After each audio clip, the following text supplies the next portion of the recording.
अगर आप कभी वृद्धाश्रम जाएं और वहां पर मौजूद वृद्धों से पूछें कि आपके बेटे क्या करते हैं, तो आपको जवाब मिलेगा कि मेरा बेटा तो ऑफिसर है, डॉक्टर है, वकील है, इंजीनियर है, मजिस्ट्रेट है, प्रोफेसर है।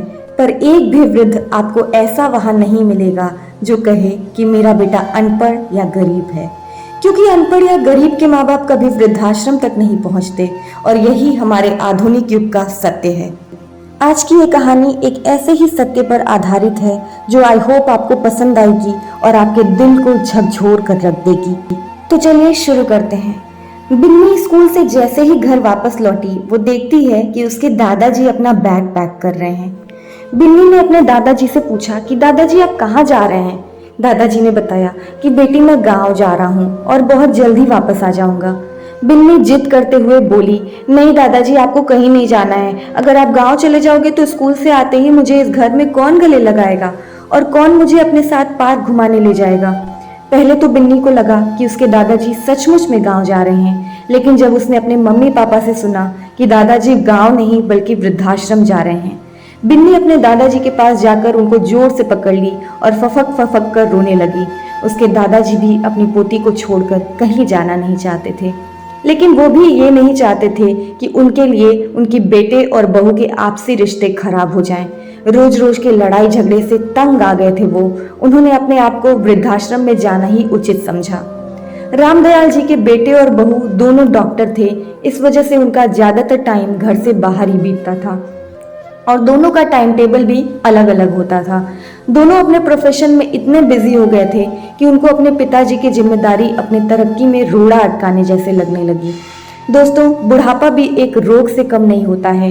रामदयाल जी को गठिया की शिकायत थी, इस वजह से उनके जोड़ों में अक्सर दर्द होता रहता था। जब भी वो अपनी बहू को बेड से उठाने के लिए आवाज देते, बहू अपने ससुर पर बड़बड़ करने लगती थी।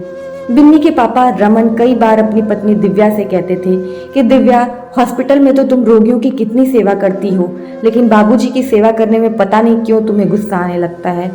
दिव्या का जवाब होता था, रमन मैं तुम्हें साफ साफ शब्दों में कह दूं कि जो हॉस्पिटल में हम करते हैं वो सेवा नहीं होता है, बल्कि वो हमारा जॉब है और उसके लिए हमें पैसे मिलते हैं। रमन चुप हो जाता था, इसके आगे वो क्या बोलता। एक दिन बिन्नी के दादाजी को टॉयलेट जाना था। बहुत देर से आवाज लगा रहे थे, लेकिन किसी ने भी नहीं सुना। उन्होंने बेड पर ही टॉयलेट कर दी। फिर जब दिव्या को पता चला कि ससुर जी ने बेड पर ही टॉयलेट कर दी है, फिर तो पूरे घर में हंगामा खड़ा हो गया। दिव्या ने अपनी काम वाली बाई को टॉयलेट साफ करने को बोला तो उसने भी साफ मना कर दिया। मैडम जी, मैं इस घर की साफ सफाई के लिए हूँ, आपके यहाँ नौकरी करती हूँ, आपके ससुर जी के टॉयलेट साफ करने के लिए नहीं हूँ।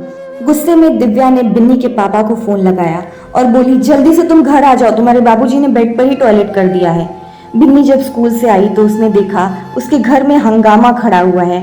उसके दादाजी ने बेड पर ही टॉयलेट कर दिया है। वो बिना कुछ सोचे अपने दादाजी का हाथ पकड़कर टॉयलेट के अंदर ले गई और उसने अपने दादाजी का टॉयलेट साफ किया। दादाजी बोले, रहने दो बिटिया, मैं जाकर बेड का टॉयलेट साफ कर देता हूँ। बिन्नी के दादा जैसे ही अपना टॉयलेट साफ कर रहे थे, रमन हॉस्पिटल से आ गया। उसने अपने बाबूजी को इस तरह टॉयलेट साफ करते देखते हुए उसे बहुत बुरा लगा। उसने डिसाइड कर लिया कि अगले दिन ही अपने बाबूजी को वृद्धाश्रम में भर्ती करा देगा। कम से कम बाबूजी को इतना कष्ट तो सहन नहीं करना पड़ेगा। जितना पैसा खर्च करना होगा वो करेगा, क्योंकि उसके पास समय नहीं है कि वो अपने बाबूजी की सेवा कर सके। दादाजी को वृद्धाश्रम जाने का मन नहीं था, चाहे कितना भी कष्ट हो रहा था, लेकिन वो अपने घर में रहना चाहते थे। लेकिन बेटे और बहू की आपसी लड़ाई के कारण उन्हें वृद्धाश्रम जाना ही पड़ा। हर सप्ताह बिन्नी अपने दादाजी से मिलने वृद्धाश्रम जरूर जाती थी। बिन्नी के दादाजी को वृद्धाश्रम में रहते हुए 1 साल से भी ज्यादा हो चुका था। बिन्नी इधर 10th का बोर्ड 98% से पास हो गई थी। वो अब मेडिकल की तैयारी करने के लिए राजस्थान के कोटा जाने वाली थी। बिन्नी ने अपने माँ बाप से ये शर्त रखा कि वो कोटा तैयारी करने के लिए तभी जाएगी जब उसके साथ उसके दादाजी भी जाएंगे। वो पीजी में नहीं रहेगी, वो बल्कि अलग से फ्लैट लेकर अपने दादाजी के साथ रहना चाहती है। बिन्नी के माँ बाप ने बहुत समझाया, बिन्नी तुम वहाँ पढ़ाई करने के लिए जा रही हो, रिश्ते निभाने के लिए नहीं, और तुम्हारे दादाजी को कोई तकलीफ नहीं है। जब भी तुम छुट्टी से वापस आना, अपने दादाजी से जाकर मिल लेना और फोन पर बातें करते रहना। बिन्नी ने अपने मम्मी पापा से साफ साफ शब्दों में कह दिया था कि अगर मैं कोटा जाऊंगी तो अपने दादाजी को लेकर ही जाऊंगी, नहीं तो मैं कहीं नहीं जाऊंगी। रमन और दिव्या को अपनी बेटी के जिद के आगे झुकना ही पड़ा। अब रामदयाल जी अपनी पोती के साथ कोटा में रहने लगे। पढ़ाई के साथ साथ अपने दादाजी का भी ख्याल रखती थी। रोजाना शाम को दादाजी के पैरों में मालिश जरूर करती थी। रामदयाल जी अपनी पोती को देखकर गर्व से भर जाते थे कि भगवान अगर किसी को बेटी दें तो बिन्नी जैसी दें। समय अपनी गति से चलता रहा और 5 साल कब बीत गए पता भी नहीं चला।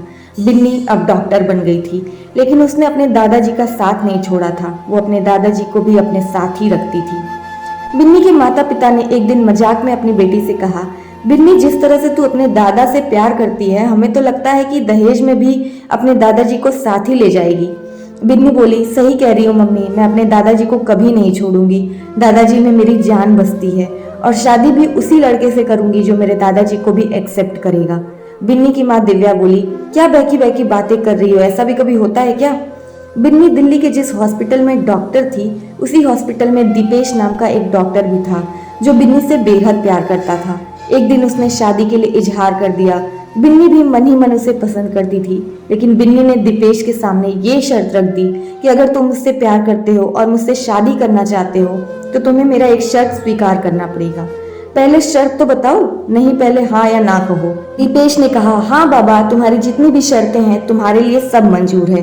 बिन्नी ने कहा, दीपेश मैं अपने साथ अपने दादाजी को रखती हूँ और मैं चाहती हूँ कि शादी के बाद भी दादाजी हमारे साथ ही रहें।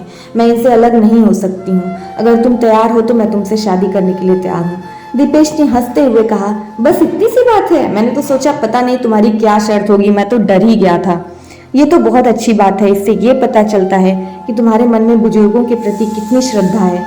तुम्हारी जैसी लड़की को कौन लड़का नहीं अपनाना चाहेगा जिसके मन में बुजुर्गों के प्रति इतनी श्रद्धा हो। फिर कुछ दिन के बाद दीपेश और बिन्नी की शादी हो गई। बिन्नी सुबह सुबह विदाई के साथ अपने दादाजी को भी अपने गाड़ी में बैठाने लगी। तभी उसके पिताजी रमन ने सबके सामने अपनी बेटी से माफी मांगा। बेटी, तुम्हारे मन में अपने दादाजी के प्रति इतना प्यार देखकर हमें भी एहसास हो गया है कि बुजुर्ग बोझ नहीं बल्कि एक आशीर्वाद की तरह होते हैं। जहाँ भी होते हैं अपने आशीर्वाद से उस घर को स्वर्ग बना देते हैं।